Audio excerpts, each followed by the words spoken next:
AJ, ini single cab macam mana ah? Ini Hilux. Geng, AJ sini. Single cab, maksud single cab, AJ kasih tunjuk Single cab dia 2 pintu saja orang panggil single cab. Untuk niaga bagus. Dia belakang kan ini banyak panjang Ini single cab 2.4 meno saja geng. Jom tengok ini. Ini sama juga Hilux intercooler VNT. Dia punya monek macam mana buka tengok geng.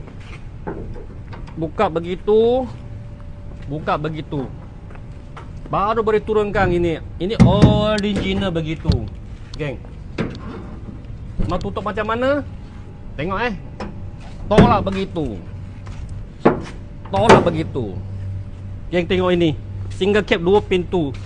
Dia latang tak ada sport in punya. Pasang cab saja. 2 pintu meno saja geng. Dia punya muka begitu je. Nampak tak? Single cab logo besar Toyota tu. Geng, nak tak apa-apa pasal kereta Toyota, PM AJ, komen dekat bawah. AJ sini geng. Oh yes geng.